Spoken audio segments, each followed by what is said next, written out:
ಕರ್ನಾಟಕ ರಾಜ್ಯದಲ್ಲಿ ನಡೆದಿರುವಂಥ ಬೆಳವಣಿಗೆ ಏನು ಹನಿ ಟ್ರ್ಯಾಪ್ ಅಂತ ಕುಖ್ಯಾತಿಯಾಗಿದೆ.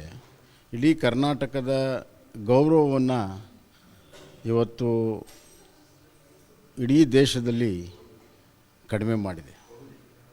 ನಾನು ಭಾಳ ಸೂಕ್ಷ್ಮವಾಗಿ ಹೇಳ್ತಾ ಇದ್ದೀನಿ. ಅಧಿಕಾರದ ಲಾಲಸ್ಯ ಇಡೀ ಕಾಂಗ್ರೆಸ್ ಪಕ್ಷ ಇವತ್ತು ನೈತಿಕತೆಯನ್ನು ಅಧೋಗತಿಗೆ ತೆಗೆದುಕೊಂಡು ಹೋಗಿದ್ದಾರೆ. ಕೇವಲ ಅಧಿಕಾರ ಲಾಲಸೆ. ಇಲ್ಲಿ ಒಂದು ಹಗರಣದಿಂದ ಇನ್ನೊಂದು ಹಗರಣ ಈ ಸರ್ಕಾರಕ್ಕೆ ಆಗ್ತಾಯಿದೆ. ಸುಮಾರು ಈಗಾಗಲೇ 2 ವರ್ಷದಲ್ಲಿ ಒಂದು 10 ಹಗರಣಗಳು ಈಗ ಆಚೆ ಬಂದಿದ್ದಾವೆ.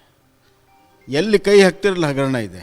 ಇದು ನೈತಿಕ ಅಧಪತನ ಇವತ್ತು ನಿನ್ನೆ ವಿಧಾನಸಭೆಯಲ್ಲಿ ನಾವು ನೋಡಿದ್ದೇವೆ. ಮನಿ ಕ್ರೈಸಿಸ್ ಇತ್ತು, ಈಗ ಹನಿ ಕ್ರೈಸಿಸ್ಗೆ ಬಂದಿದೆ.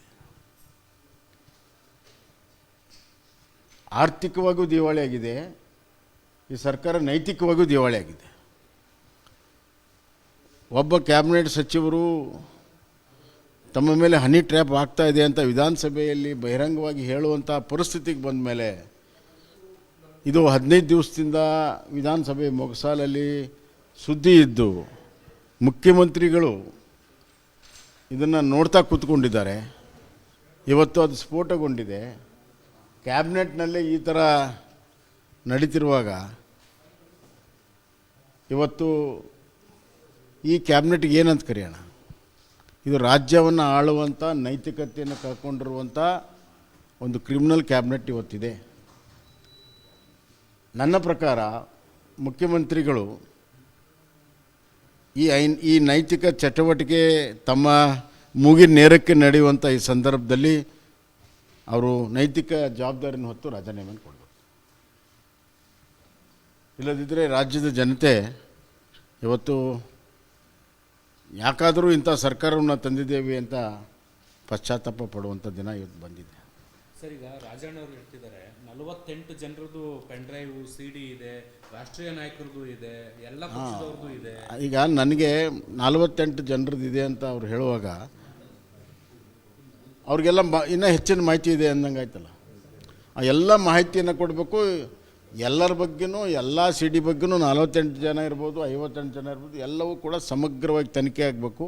ಒಂದು ಸತಿ ಇದೆಲ್ಲ ಏನು ಈ ಅನೈತಿಕ ಚಟುವಟಿಕೆ ಇದೆ ಇದಕ್ಕೆ ಪೂರ್ಣ ವಿರಾಮ ಹೇಳೋದಕ್ಕೆ ಯಾರ್ಯಾರು ಇದನ್ನು ಮಾಡ್ತಾ ಇದ್ದಾರೆ, ಯಾವ್ಯಾವ ಸಂದರ್ಭದಲ್ಲಿ ಯಾರ್ಯಾರು ಮಾಡಿದರು, ಯಾವುದೇ ಪಕ್ಷ ಇರಲಿ, ಸಾರ್ವಜನಿಕ ಜೀವನದಲ್ಲಿ ಯಾವುದೇ ಪಕ್ಷ ಇರಲಿ, ಯಾರೇ ಮಾಡಿದರೂ ಕೂಡ ಅವ್ರಿಗೆ ಶಿಕ್ಷೆ ಒಳಪಡಿಸಿ. ಈಗ ರಾಜ್ಯ ಮಟ್ಟದ ತನಿಖಾ ಸಂಸ್ಥೆಯಿಂದ ತನಿಖೆ ಆಗಬೇಕು ಅಥವಾ ಕೇಂದ್ರ ಮಟ್ಟದ ಸಂಸ್ಥೆಗಳಿಂದ? ರಾಜ್ಯ ಮಟ್ಟದ ತನಿಖೆ SITಗಳು ಈಗ ಒಂದು 50 ಆಗಿದ್ದಾವೆ. SIT ಮಹತ್ವನೇ ಹೋಗಿಬಿಟ್ಟಿದೆ. ಹೀಗಾಗಿ ನಿವೃತ್ತ ನ್ಯಾಯಾಧೀಶರು ಅಥವಾ ಸಿಟ್ಟಿಂಗ್ ಜಡ್ಜ್, ಹೈಕೋರ್ಟ್ ಜಡ್ಜ್ನಿಂದ ಮಾನಿಟರ್ಡ್ ಒಂದು ತನಿಖೆ ಆಗಬೇಕು. ಕೇಂದ್ರ ಗೃಹ ಸಚಿವರನ್ನ ಭೇಟಿ ಆಗ್ತೀನಿ ಅನ್ನುವಂಥ ಮಾತನ್ನು ಹೇಳಿದ್ದಾರೆ. ಗೊತ್ತಿಲ್ಲ, ಅದು ನನಗೆ ಗೊತ್ತಿಲ್ಲ. ಅವರು ಸ್ವತಂತ್ರ ಇದ್ದಾರೆ, ಯಾರನ್ನಾದ್ರೂ ಭೇಟಿ ಆಗ್ಬೋದು. ಈ ವಿಚಾರವನ್ನು ಏನಾದರೂ ಈಗ ಅಧಿವೇಶನ ಕೂಡ ನಡೀತಾ ಇದೆ, ಕೇಂದ್ರ ತಮ್ಮ ನಾಯಕರುಗಳ ಗಮನಕ್ಕೆ ತರ್ತೀರಾ? ಇಲ್ಲ, ಈಗ ಆ್ಯಸ್ ಇಟ್ ಈಸ್ ಸಿಸ್ಟಮಲ್ಲಿ ಅವರು ಎಲ್ಲ ಗಮನಕ್ಕೆ ಹೋಗಿರ್ತದೆ. ಇಡೀ ದೇಶಕ್ಕೆ ಹೋಗಿದೆ, ಗಮನಕ್ಕೆ ಹೋಗಿರ್ತದೆ. ಪ್ರಶ್ನೆ ಇವತ್ತು ರಾಜ್ಯ ಸರ್ಕಾರ ಏನು ಕ್ರಮ ತೆಗೆದುಕೊಳ್ತೈತಿ ಅದು ಬಹಳ ಮುಖ್ಯ. ಅದರ ಆಧಾರದ ಮೇಲೆ ಮುಂದಿನ ಎಲ್ಲ ಬೆಳವಣಿಗೆಗಳು ಆಗ್ತವೆ.